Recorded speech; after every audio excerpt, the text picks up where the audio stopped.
crazy money. Are you ready? Here we go. Hey, sauce him up like Mellow, y'all. Hey, sauce him up like Mellow. She can't even come over unless she bring a friend over.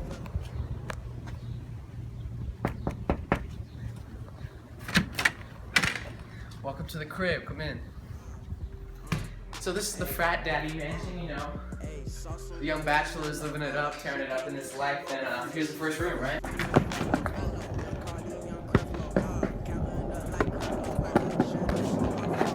So basically, from my perspective, the ball's moving straight up. But from yours, the ball's moving in a parabola sort of motion. Alright, next up we got precision. See how I kick the ball over and over again? Golazo, golazo, golazo.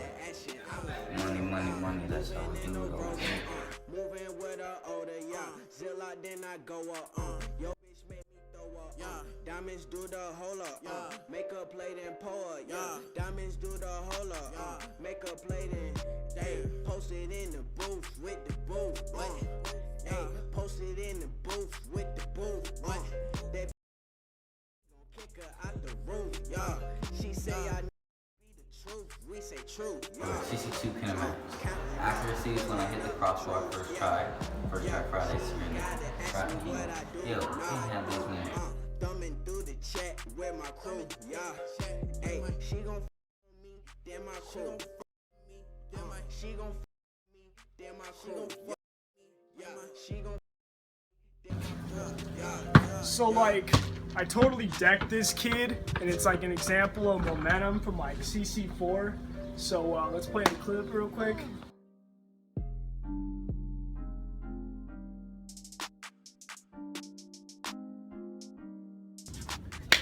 Yo, so he had like no momentum because his velocity was 0. I had all the momentum because I was in motion. Momentum was conserved at the end of the collision. My momentum plus his momentum equaled the same momentum before and after the collision.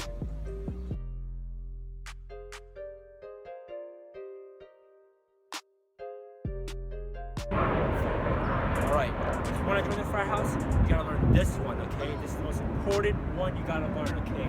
CC5, energy, alright? You better pay attention to this, okay? This is the most important and difficult one. Energy affects everything everywhere, right? You hear that? That was a collision. And the sound, in the form of sound energy, okay? You better pay attention to this. This is important, okay? You better. So when a force causes a displacement on an object like this, when I'm causing displacement on an object, that means I'm doing work onto it. And when obviously I'm applying the force on an object and there's really no displacement, then that means that there's no work going on. Work equals force times displacement times cosine theta. Cosine theta would be the angle, or cosine of the angle in which you are moving the object. So there are two main types of energy. One is potential energy. If I have potential energy, that means that I have height. Obviously, I'm off the ground and I have height, therefore I have potential energy. Now when I jump down, I'm gonna have speed, I'm gonna have velocity. When I have velocity, that means that I have kinetic energy. Okay. So what I'm about to demonstrate kinetic energy versus potential energy on a graph form in real life. So what I'm going to do is I'm going to throw this cone up in the air, and the lower it is to the ground, the more kinetic energy it has, and the higher it is in the air, the more potential energy it has.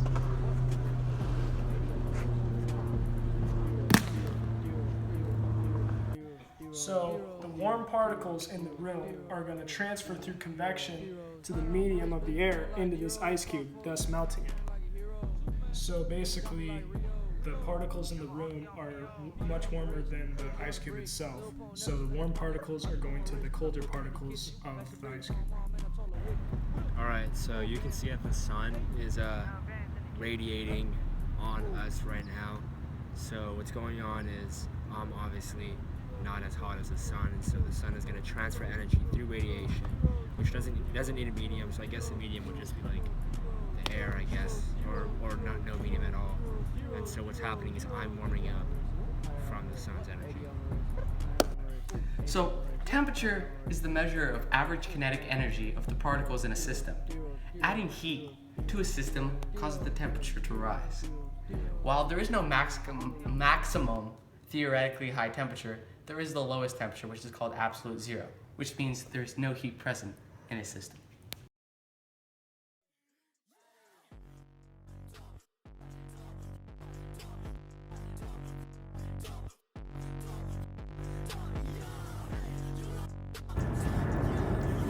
Hello, I'm Isaac Ziegler. Waves go like this. The crest is at the top. The trough is at the bottom. The amplitude is from the middle to the top.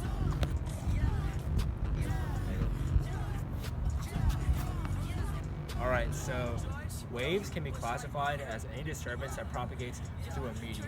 So if I'm gonna transfer energy from my hand to the iPad, the energy is gonna propagate through the iPad onto the other side of the iPad. So think about water, right? Think about waves in water. A peak in the wave would be where the water rises above normal sea level, and a trough would be the water where water lowers beneath sea level. That'd be a trough.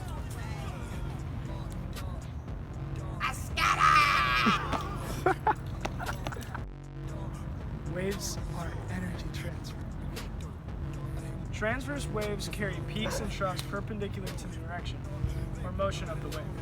Longitudinal waves carry peaks and troughs parallel to the direction or motion of the wave. So waves can bounce off of things like barriers or walls and can actually reflect. For example, if a wave would come and make contact with this wall perpendicular to the actual wall itself, come back at the exact same rate, come back straight out. And the angle of incidence will equal the angle of reflection. This, like that. I wish I could make it down here, so unfortunately we can't do that. And thank you so much.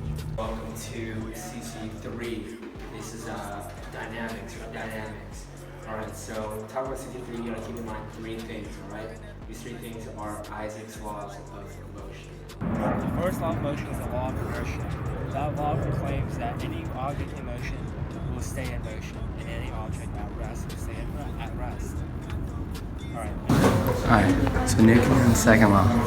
Basically, if there's force in an object, it's going to give an acceleration. The magnitude is always going to be in that given direction. Third law. Every force has the opposite and equal reaction.